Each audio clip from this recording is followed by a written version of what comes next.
జై శ్రీరామ్. శ్రీమాత్రే నమః. శ్రీ గురుభ్యో నమః. 2026 సంవత్సరము జూలై నెల 19వ తారీఖు నుంచి 2026 సంవత్సరం జూలై నెల 25వ తారీఖు వరకు కూడా ఈ వారం యొక్క గోచారంలో ఉన్న గ్రహస్థితులు, ఈ గోచారంలో ఉన్న గ్రహస్థితులను అనుసరించి ద్వాదశ రాశుల వాళ్ళకి, ద్వాదశ లగ్నాల వాళ్ళకి ఎలాంటి ఫలితాలు అందబోతున్నాయి ఇవన్నీ మనం చూద్దాం. మొదటగా గోచారంలో ఉన్న గ్రహస్థితులు: వృషభ రాశిలో మంగళ సంచారము, మిథున రాశిలో బుధ భగవానుడు సంచారము. బుధ భగవానుడు మిథున రాశిలో వక్రించి ఉన్నాడు. ఈ వారాంతంలో ఆయన వక్రగతిలో నుంచి బయటకు వస్తారు. రవి సంచారము కర్కాటక రాశిలో, అలాగే గురు భగవానుడు దేవగురువైన బృహస్పతి సంచారము కర్కాటక రాశిలో, దైత్య గురువైన శుక్రాచార్యుల వారు సింహరాశిలో ఆయన సంచారము, కేతుదేవునితో కూడి శుక్ర భగవానుడు సంచారం ఉంది. అలాగే రాహు భగవానుడు కుంభరాశిలో సంచారము, ఆఖరిదైన మీనరాశిలో శనైశ్వరుని సంచారం ఉంది. అలాగే చంద్ర భగవానుడు కన్యా రాశి నుంచి వృశ్చిక రాశి వరకు ఆయన సంచారం సాగుతుంది. ఇవి ఈ వారం యొక్క గోచార గ్రహస్థితులు. ఈ గోచార గ్రహస్థితులను అనుసరించి ద్వాదశ రాశుల వాళ్ళకి, ద్వాదశ లగ్నాల వాళ్ళకి ఎలాంటి ఫలితం ఉంటుందో మనం చూద్దాం. అసలు ఈ వారము స్పెషల్ సిగ్నిఫికెన్స్ ఏదన్నా ఉందా అంటే, బుధుడు వక్రగతిలోంచి బయటికి రావడం, ఈ వారాంతంలో వక్రగతిలోంచి బయటికి రావడం కొన్ని రాశుల వాళ్ళకి అమ్మయ్య అనిపిస్తుంది. అమ్మయ్య అనిపించే రాశుల్లో మొదటగా ఉండేది మిథున రాశి, కన్యా రాశి. వీళ్ళకి చాలా హ్యాపీగా ఉంటుంది. మిథున రాశి, కన్యా రాశిలో ఉన్న కన్యా రాశి వాళ్ళకి, లగ్నంలో పుట్టిన వాళ్ళకి చాలా హ్యాపీగా అనిపిస్తుంది. ఈ వారంలో ఉన్న గోచార గ్రహస్థితుల ప్రకారం అంతా బుధుడు బయటికి వక్రగతిలోంచి బయటికి రావడం ఇది చాలా సంతోషంగా అనిపిస్తుంది. మేజర్ ఈ రెండు రాశుల వాళ్ళకి ఎక్కువ సంతోషాన్ని తెచ్చిపెడుతుంది. మిగతా రాశుల వాళ్ళకి నార్మల్ గానే ఉంటుంది. ఇప్పుడు ఇంకా మనకి ఇంకొక స్పెషల్ విషయం ఏంటంటే, ఈ వారంలో ఉన్న గోచార గ్రహస్థితులు రవి గురువుల కలయిక కర్కాటక రాశిలో. ఇది ఒక మంచి సిగ్నిఫికెన్స్ ని ద్వాదశ రాశుల వాళ్ళకి, ద్వాదశ లగ్నాల వాళ్ళకి అందిస్తుంది. ఇది ఏ విషయాల్లో మంచి చేస్తుందో మనం విడిగా కూడా ఒక దీని గురించి ఒక వీడియోస్ చేస్తాను నేను. 12 రాశుల వాళ్ళకి ఎలా ఉంటుంది అనేది విడిగా చేస్తాను. బట్ ఈ వారం అసలు మిగతా క్యాలిక్యులేషన్స్, ఇప్పుడు వీళ్ళ రాశి నుంచి లాభస్థానంలో ఆయన సంచారం, అంటే కర్కాటక రాశిలో రవి గురువుల సంచారం జరుగుతుంటే మంగళ లాభ రాశి అయిన వృషభ రాశిలో ఉన్నాడు. సో అది కూడా ఒక స్పెషల్ సిగ్నిఫికెన్స్ ఉంటుంది. అలాగే మంగళుడు చతుర్థ దృష్టితోటి సింహరాశి మీద ఆయన దృష్టి పెట్టాడు. సో వీటన్నిటికీ కూడా ఒక మంచి సిగ్నిఫికెన్స్ ఉంటుంది. అవేంటో మనం ఈ వారం ఉన్న గోచార గ్రహస్థితుల ఫలితాల్లో తెలుసుకుందాము. ఇంకొకటి ఏంటంటే, ఈ వారము అన్ని రాశుల వాళ్ళకి, అలాగే అన్ని లగ్నాల వాళ్ళకి కూడా యూనిక్ గా కొన్ని పాయింట్స్ అప్లికేబిలిటీ ఉంటుంది. ప్రతి ఒక్క రాశి వాళ్ళకి కూడా యూనిక్ గా అప్లికేబుల్ అయ్యే పాయింట్ ఏంటంటే, ఫైనాన్షియల్ క్లమ్జీనెస్ తోటి బాధపడుతున్న వాళ్ళు ఎవరెవరైతే ఉన్నారో వాళ్ళందరికీ ఈ వారం ఒక ఊరట వస్తుంది. అందరికీ ఫైనాన్షియల్ గా ఇబ్బందులు ఉండాలని ఉన్నది, కొంతమందికి ఉండదు. అలా ఏమి ఉండదు. అలా ఉండని వాళ్ళకి ఇంకా బెటర్ గా ఉంటుంది ఈ వారం. అలా ఏదైనా ఇబ్బందులు పడుతూ ఉంటే ఈ వారం వాటిలోంచి రిలీవ్ అవ్వడానికి చక్కటి అవకాశం ప్రతి ఒక్కరికి వర్తిస్తుంది. ఇది ఒక రాశి వాళ్ళకని కాదు, ఒక రాశి వాళ్ళకని పరిమితంగా లేదు, ప్రతి ఒక్క రాశి వాళ్ళకి వర్తిస్తుంది. ఇప్పుడు మిథున రాశిలో బుధ భగవానుడు వక్రగతిలోంచి బయటికి రావడం, శుభకర్తరిలో ఉన్నాడు. శుభకర్తరిలో ఉండడానికి కారణం ఏంటంటే, గురు భగవానుడు ద్వితీయ రాశిలో ఉండడం వల్ల అది శుభకర్తరిలో ఉన్నాడు. సో ఇలా అందరికీ కూడా కొన్ని మంచి జరుగుతుంది. ఇప్పుడు ఒక్కొక్క రాశి వాళ్ళకి ఏ విషయంలో మంచి జరుగుతుందో ఈ వారఫలాల్లో భాగంగా మనం తెలుసుకుందాము. ఇవి మనం ప్రతిదీ విడివిడిగా ప్రతి ఒక్క మేషరాశి మొదలుకొని మీనరాశి పర్యంతం వరకు కూడా ఒక్కొక్కరికి ఎలా ఉంటుందో ఇప్పుడు మనం చూద్దాం. మిథున రాశి, మిథున లగ్నాల్లో పుట్టిన వాళ్ళకి హెల్త్ ప్రాబ్లమ్స్ ఏమన్నా ఉంటే సెట్ అవుతాయి. అది మీ హెల్త్ ప్రాబ్లమ్స్ కావచ్చు, మీ ఇంట్లో వాళ్ళకు ఉన్న హెల్త్ ప్రాబ్లమ్స్ ఏమైనా ఉంటే సెట్ అవుతాయి. కమ్యూనికేషన్స్ వైజ్ హాయిగా ఉంటుంది. ఓ రకంగా మీకు ఎలా అనిపిస్తుంది అంటే, ఈ వారము తుఫాన్ అయిపోయిన తర్వాత ప్రశాంతత ఉంటుంది చూసారా, అలా అనిపిస్తుంది. ఈ వారము ప్రశాంతంగా అనిపిస్తుంది. సో అంటే గడిచిన వారాల్లో బాగా రప్చర్ అయింది, గొడవలు, మాట్లాడితే చికాకు, మానసిక అశాంతి, ఇవన్నీ చాలా చూశారు గడిచిన 2-3 వారాలు. ఇంక ఈ వారము ప్రశాంతంగా ఉంటారు. రిలాక్స్ అయ్యే స్టేజ్, ఒక రిలాక్సింగ్ మోడ్లోకి ఈ వారం వెళ్తారు. ఆ విధంగా గోచరంలో ఉన్న గ్రహస్థితులు మిమ్మల్ని కరుణిస్తూ ఉన్నాయి. మీ dining table with full of delicious ఫుడ్స్తో ఉంటుంది. ఈ వారం మీకు అది ఒక్క ఐటమా, 2 ఐటమా, 10 రకాల ఐటమ్స్ అన్నది కాదు కానివ్వండి.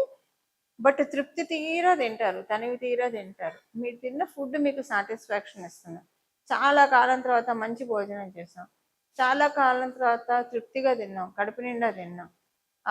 అని మనకి ఆహారం కూడా ఒక ఎనర్జీని ఇస్తుంది కదా. అది ఈ వారం మీరు ఎక్స్పీరియన్స్ అవుతారు లిటరల్గా. మిథున రాశి, మిథున లగ్నాల్లో పుట్టిన వాళ్ళకి చాలా మంచి ఎనర్జీస్ ఉంటాయి. మీరు ఫోకస్ అంతా ఆరోగ్యకరమైన ఫుడ్స్ తీసుకోవడంలో పెడతారు.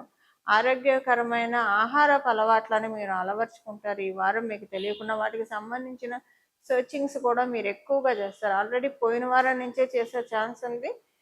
అదేంటంటే అదే మీకు హెల్త్ ప్రాబ్లం రావడం వల్ల ఒక జాగ్రత్త పడమని నేచర్ నుంచి హెచ్చరిక వచ్చింది కాబట్టి అలాగ ఆల్రెడీ ప్రయత్నాల్లో ఉండొచ్చు, లేదా ఈ వారం అయినా ప్రయత్నిస్తారు. మంచి ఫుడ్ తీసుకుంటారు. ఫుడ్ మీ ఆరోగ్యాన్ని బాగా సెట్ చేస్తూ ఉంది అని మీకు అనిపిస్తుంది. ఇలా మీకు ఉంటుంది. ఉద్యోగస్తులకి అనుకూలంగానే ఉంది, ఇబ్బందులు అయితే ఏం లేదు. మీకు ఇంకా మీరు ఉద్యోగస్తులు అయితే మిమ్మల్ని రికమెండ్ చేసే వాళ్ళు ఎక్కువగా ఉంటారు. అప్రిషియేషన్స్ ఎక్కువగా ఉంటాయి. మీకు పై అధికారుల నుంచి చాలా మంచి అప్రిషియేషన్స్ చూస్తారు. అది మీకు చాలా సంతోషాన్ని ఇస్తుంది. మీరు వ్యాపారస్తులు అయితే కనుక వ్యాపారస్తులకు కూడా సేమ్ ఇదే పాయింట్. అప్రిషియేషన్స్ చాలా ఎక్కువగా ఉంటాయి. అందరి మన్నలను అందుకుంటారు. ఎవరితోటి ఈర్ష, అసూయలు ఇలాంటివి ఏం లేకుండా చాలా ప్రశాంతంగా సాగుతున్నాయి. మీ గ్రోత్ని, మీ సక్సెస్ని ఎంజాయ్ చేస్తారు. అందరితో షేర్ చేసుకుంటారు. కుటుంబ సభ్యులతోటి అనుకూలమైన సంతోషమైన సమయం గడుపుతారు. అనుకూలమైన సమయం ఈ వారం గడుపుతారు. ఇది ఈ వారం యొక్క గోచర గ్రహస్థితుల ఫలితాలు మిథున రాశి, మిథున లగ్నాల్లో పుట్టిన వాళ్ళకి. పరిహారము, ఈ వారము చేసుకోవాల్సిన పరిహారము ద్వాదశ రాశుల వాళ్ళకి, ద్వాదశ లగ్నాల వాళ్ళకి సూర్య భగవానుడి యొక్క బలాన్ని పెంపొందించుకోవడానికి, రవి బలాన్ని పెంపొందించుకోవడానికి ఇది అత్యద్భుతమైన అవకాశం. మీ జన్మ జాతకంలో రవి బలం ఉన్నా లేకపోయినా, రవి బలం లేకపోతే ఎలా ఉంటుంది? ఆత్మన్యూన్యత భావం ఎక్కువగా ఉంటుంది. ఒక్కొక్కసారి ఇగో కూడా ఎక్కువగా అనిపిస్తుంది, ఇగో ఎక్కువ ఉంటుంది. ఎక్కడ ఉండకూడదు అక్కడ ఇగో చూపిస్తాము. అలాగే ఎక్కడైతే మనల్ని మనం ఎక్స్పోజ్ చేయాలో అక్కడ ఆత్మన్యూన్యతగా ఉంటుంది. సో రవి బలం లేకపోతే ఇలాంటివి ఎక్కువగా ఉంటాయి. అలాగే గవర్నమెంట్ వాళ్ళతోటి ఒక్కొక్కసారి కొన్ని చిన్న చిన్న ఇబ్బందులు రావడానికి అవకాశం ఉంటుంది. సో రవి బాగోకపోతే, మెయిన్ ఆత్మకారకుడు కదా రవి. ఆత్మకారకుడు అంటే మన ఆత్మ ఎంత స్ట్రాంగ్ గా ఉంటుందో మనం అంత స్ట్రాంగ్ గా ఉంటాము. ఇప్పుడు దీనికి చిన్న ఎగ్జాంపుల్ చెప్పాలంటే, పూజ్య గురువులు రమణ మహర్షి గారు ఆయన శరీరాన్ని, ఆయన కాలిని తేనెటీగలు కుట్టినా కూడా ఆయన కొంచెం కూడా చలించలేదు. ఎందుకంటే ఆయన ఆత్మతత్వాన్ని గ్రహించారు కాబట్టి. ఆత్మతత్వం ఎవరైతే బాగా గ్రహిస్తారో వాళ్ళకి శరీరానికి ఏం జరిగినా, సిచ్యువేషన్స్ ఏం జరిగినా కూడా వారికి అదొక సాక్షిభూతంగా చూస్తూ ఉంటుంది ఆత్మ, అంతే. అంటే ఇది ఆయన స్పిరిచువల్ గా ఉన్నతిలో ఉన్న వాళ్ళకి ఆయన మార్గదర్శకం అనుకోండి, అది వేరు. కానీ మా లౌకిక అంశాల్లో కూడా ఇప్పుడు ఎవరైనా కొంతమందిని మనం చూస్తే చాలా స్ట్రాంగ్ గా అనిపిస్తారు. వాళ్ళకి సిచ్యువేషన్స్ ఇప్పుడు బాగా సక్సెస్ఫుల్ పొజిషన్ లో ఉన్న వాళ్ళకి ఏం లేకుండానే కేక్ వాక్ లాగానే ఉంటుందా, బెడ్ ఆఫ్ రోజెస్ లాగా ఉంటుందా? వాళ్ళ ప్రయాణం అంటే ఉండదు కదా. అక్కడ ఉన్నది ఏంటి? మిగతా వాళ్ళకి లేని ఏంటి? ఆత్మబలం, ఆత్మస్థైర్యం. ఆత్మబలం, ఆత్మస్థైర్యం ఎవరికైతే ఉంటుందో వాళ్ళకి వచ్చిన అడ్డంకుల్ని కూడా ఒక నిత్యంలా చేసుకుంటారు. ఎవరైనా కాళ్ళు అడ్డం పెడితే అడ్డం పెట్టిన కాళ్ళు అన్ని కూడా నిత్యంలా చేసుకొని అవే ఎక్కుతూ పైకి వెళ్తారు. ఈ అడ్డం పెట్టిన కాళ్ళు వాళ్ళు అక్కడే ఉండిపోతారు. ఎందుకంటే వీళ్ళు ఈ పనిలో ఇక్కడ స్టక్ అయిపోయారు కాబట్టి. ఇది చేస్తాడు సూర్యనారాయణమూర్తి. ఏం చేస్తాడంటే మనకి సక్సెస్ని ఇస్తాడు, ఉన్నతిని ఇస్తాడు.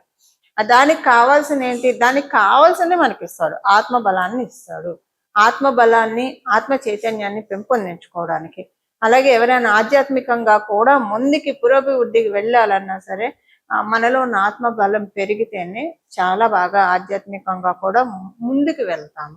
సాధనలో ఉన్న వాడికి ఎస్పెషల్లీ మొదట్లో చాలా ఇబ్బందులు వస్తాయి. ఇప్పుడు రమణ మహర్షిని కూడా, పూజ్య గురువు రమణ మహర్షిని ఆయన మీద ఉమ్మేసిన వాళ్ళు ఉన్నారు, ఆయన మీద చేయకూడని పనులు చేసిన వాళ్ళు ఉన్నారు, ఆయన మొహం మీద కొట్టిన వాళ్ళు ఉన్నారు. రకరకాలు ఆయన జీవిత గాథ చూస్తే కళ్ళమ్మ నీళ్ళు వస్తూ ఉంటాయి. కానీ ఆత్మబలం ఉంది కాబట్టి అవేం లెక్క చేయకుండా, అమ్మో సాధనలో ఉంటే ఇలాంటివి వస్తున్నాయని ఎప్పుడు అనుకోలేదు కదా. అవన్నీ లెక్క చేయకుండా వెళ్ళారు కాబట్టి ఈ రోజు మనం రమణ మహర్షి, పూజ్య గురువులు రమణ మహర్షి అనగానే మనకి తెలియకుండా మన చేతులు ఇలా వెళ్తాయి. అది ఆయన దివ్య జ్యోతి అరుణాచలేశ్వరంలో ఐక్యం అవ్వడం కూడా ఎంతో మంది వీక్షించారు ఆ సమయంలో. ఆత్మ బలంతో మనం లౌకిక ప్రపంచాన్ని జయించవచ్చు, ఆధ్యాత్మికంగా కూడా పురోభివృద్ధిని అందరం రమణ మహర్షులం కాలేకపోవచ్చు. కానీ ఏదో ఒక జన్మలో మనం ఆ స్థాయిని తెచ్చుకోవాలంటే ప్రయత్నం అయితే ఎప్పుడో చోట ఒక అడుగైతే ముందుకి పడాలి కదా. ఆ అడుగు ఇప్పుడు పడడానికి గోచారంలో చక్కటి అవకాశం ఉంది. ఇది ద్వాదశ రాశుల వాళ్ళకి, ద్వాదశ లగ్నాల వాళ్ళకి. ప్రతిరోజు ఉదయం సాయంత్రం సూర్య నమస్కారం చేయడము, సూర్యాష్టకం పఠించడము, ఆదిత్య హృదయం పారాయణం చేయడము, అలాగే మధ్యాహ్నం పూట కూడా సూర్యనారాయణము రవికి ఒక్కసారి దండం పెట్టడం, నమస్కార ప్రియ భాస్కర అని చెప్పిన కోసం. మధ్యాహ్నం 12ంటికి కరెక్ట్ గా అభిజిన్ లగ్నం ఉంటుంది. ఆ సమయంలో సూర్యనారాయణ మూర్తిని ఒకసారి తలుచుకోవడం, రవిని తలుచుకోవడం. మీకు వీలుంటే ఒకసారి బయటకు వెళ్ళి బాల్కనీలో, ఒక కారిడార్లో, లేదా బయటకు వెళ్ళి స్వామివారిని తేరిపార చూసి, రవిని తేరిపార చూసి దండం పెట్టుకోవడం. ఇంత సింపుల్. ఇలా చేయడం వల్ల ఆత్మ చైతన్యం, ఆత్మ బలం పెరుగుతుంది. ఆత్మ బలం పెరగడం వల్ల సంకల్ప బలం పెరుగుతుంది. సంకల్ప బలంతో మనం లౌకికంగా ప్రోగ్రెస్ కావాలనుకుంటే లౌకికంగా, లేదా పారమార్థికంగా ప్రోగ్రెస్ కావాలనుకుంటే పారమార్థికంగా, రెండిటికి బాటలు ఆయన వేస్తాడు. రవి యొక్క ప్రత్యేకత అది. ఇలా మనందరం కూడా